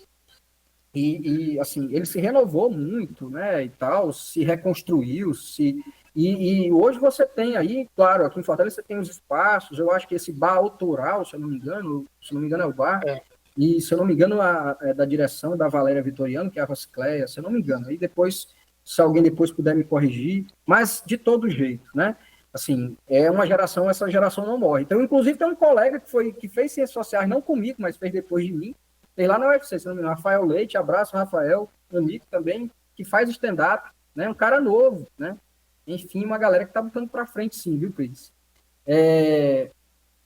No mais é isso, eu não sei se eu contribuo mais. Fique à vontade também, se alguém quiser fazer mais alguma pergunta. Fique à vontade mesmo, gente. Eu estou aqui acompanhando, tá? É Autoral Comedy Bar, tá? Autoral Comedy Bar, né? Exatamente. Eu até acompanho o Titela nas redes, né? E sempre vejo lá as tiradas dele, tá? Ele pega alguns trechos e coloca, né, no Instagram, enfim. Isso aqui não é jabá, não, viu, gente? Isso aqui é autêntico. Não é jabá, não, exato. Sim, outra coisa. E eu tem um cara que eu quero até citar, que é o Talmon Lima. Talmon Lima, se vocês conhecem aí. E aí eu não estou fazendo jabá, o cara nem conheço ele. Eu falo, e eu acho engraçado um personagem dele, que é o Michael Presley. Michael Presley, eu acho que é o nome do personagem, que ele faz o Vetim. O Vetim. E, cara, assim, é um dos caras que eu vejo imitando o Vetinho, assim, mais para quem é da periferia de Fortaleza, eu sou do meu amado bairro da Aerolândia, né? Seguro, entre aspas, bairro da Aerolândia, né? E a gente, na periferia, que a gente vê muito desses colegas, né, que são da periferia mesmo, são da área ali, da região do Lagamar, né, dessa região de áreas de fragilidade social, e você vê muito essa galera assim, que se identifica, a gente identifica o Michael Presley, o Ramon Lima, que ele fala, tem esse humor que para mim é um humor muito inovador, sabe, assim, nos últimos tempos, né, porque ele é a voz dessa periferia, né, ele faz um cara que é vetinho, né, e assim, esse humor, mais uma vez, o lugar social, olha o lugar social do Talmon, e eu, assim, eu acho muito legal, acho muita graça com ele, né, ele fazendo o vetinho que ele faz, que é o Michael Presley, né, assim, mas é um humorista novo, um cara novo que está aí tentando, né, batalhando também na luta pelo humor, enfim. Mas com um lugar social sempre, né? É interessantíssimo isso, porque assim, a gente tem várias marcas assim do tal do humor cearense, né? Da forma como você trouxe, e teve as contribuições também do público. E a gente pensa, por exemplo, você falou dessa nova geração. A gente sabe, por exemplo, que o Whindersson não é daqui, mas é daqui, né? Do Piauí, e é uma pessoa que fez um sucesso enorme. O Moção é do Rio Grande do Norte, mas passou por aqui. Por quê? Porque Fortaleza tem essa característica, né, de uma metrópole regional, de projeção. O Espanta. O Espanta. E vinha para cá. Perfeito. Então, assim, a gente tem essa característica que aí a minha pergunta, né, vai um pouco nesse sentido. Que, assim, vamos lá, tem esse contexto, tem um contexto do stand-up, como você colocou, que inicialmente, né, até essa história do humor de cara limpa, era quase que uma confrontação justamente com aquele humor montado, tipicamente assim, do Ceará, né? Que justamente veio a Raimundinha, veio a Escolástica e tantas outras, né? E o próprio Titela, como você citou. E há essa mudança, assim, não uma mudança completa, não que se negou ao que estava lá atrás, né? Aí, mais um contexto que eu vi aqui, a questão a fantasia que a gente tem da validação do outro, né? Especialmente gringa. A história do forró bodó, que na verdade o pessoal foi falar que era o for all, a história dos americanos aqui, né? O PC, que seria post comando. Enfim, a gente tem todo um contexto assim de múltiplos fatores, né? E a minha dúvida é essa: a gente, entre aspas, né, tem como se livrar disso? Tem como se livrar de ser um fenômeno de massa, um humor com essa história, com essa carga, com essa projeção de ser uma metrópole, mas com um olhar de validação do outro? Você entende o que eu estou querendo colocar? Como é um fenômeno complexo, né? E que, no fundo, reflete muito mais o que a gente tem de multiplicidade na nossa realidade do que aqueles anseios de parecer mais nobre, ou de parecer mais engraçado, ou o que quer que seja. Que há esses conflitos, né, de classe, como você trouxe também. Olha, Sávio, eu posso dizer assim, eu acho que o Brasil inteiro, isso não é coisa só do Ceará, né? Nós somos um país que a gente é muito pautado pelo olhar de fora, né? Nós somos muito pautados pelo olhar de fora. O olhar estrangeiro, ele foi muito pesado, ainda é muito pesado, nós damos muita importância, né? Eu aqui no Ceará faço alguma coisa legal, talvez eu não tenho muita receptividade, mas quando eu vou para fora e tenho um reconhecimento para fora, eu tenho uma receptividade maior aqui. Você vê que muitos daqueles que são cearenses, que fizeram sucesso, tiveram que sair daqui do Ceará, né? Foram fazer sucesso lá no eixo primeiro, né? Sudeste, né? Rio, São Paulo, por exemplo. Matheus Ceará, um exemplo. Claro que hoje a coisa está um pouco melhor, mais diversificada, né? Você tem outros meios de produção mesmo artística, uma galera que não precisa necessariamente do Sudeste para fazer sucesso, para produzir coisa legal e tal, né? Porque você, assim, uma das coisas das novas tecnologias de comunicação e informação é isso, né? De doar ou de dar a capacidade de você produzir a sua coisa. Você está com um notebook, um celular, você produz o seu, né? O seu produto artístico, né? Enfim, você consegue às vezes uma rede de contato e vai construindo alguma coisa que dê futuro, né? Dê retorno financeiro mesmo, porque o artista ele precisa disso mesmo, né? Sobreviver com a sua arte, né? Se a gente pode assim colocar. E eu posso lhe dizer que, de fato, não sei se a gente consegue sair dessa sinuca de bico, sabe? Do olhar como o olhar de fora ele é muito construtor, da gente, né? A gente tem isso é muito comum. É claro que hoje, principalmente, né, no mundo acadêmico, já há um questionamento, né, com a galera que é decolonial, que fala sobre decolonialismo, que fala sobre os olhares do Sul, né, que agora a gente não vai mais falar nortear, vamos sulear, né, porque agora precisamos ter uma construção, né, teórica, conceitual de mundo do Sul, né, do eixo Sul, dos países... Hemisfério Sul. Dos países pobres que no capitalismo mundial sempre foram subalternizados, enfim. Basicamente, eu estou falando, eu não tenho propriedade para falar sobre isso, porque eu tenho pouco conhecimento a respeito de decolonialismo e dessas questões. Mas eu estou querendo colocar que talvez nesse ambiente ou nesse debate teórico tenha alguma visada para a gente quebrar essa coisa. Mas o Brasil é um país que, desde a sua história, ele é muito fundado, o Brasil todo, e o Ceará ele participa disso, né? Pelo olhar estrangeiro, né? Pelo olhar do outro, pelo olhar de fora, né? Quem dá a nossa importância não é nem os nossos, mas o outro, o de fora que dá importância para a gente. Só para reforçar, os humoristas aqui de bar, quando eles vão para a mídia nacional, quando eles estouram na mídia nacional, eles fazem eles retroalimentam isso aqui e começam a dar mais importância ao humor que é feito aqui, né? Assim, e aí você tem bares que investem nisso, né? A Lupus, a Chico do Caranguejo, enfim, sem jabá, mas são lugares e ambientes que eu acredito que as pessoas conhecem ou já ouviram falar, aonde tem humor, e tem outros aí, como o bar autoral aí, que o Sávio mencionou, lugares e ambientes que, por exemplo, investem muito no humor aqui do Ceará, que investem nesse humor aqui como algo claro e evidentemente que é nosso produto, mas que foi reconhecido lá, né?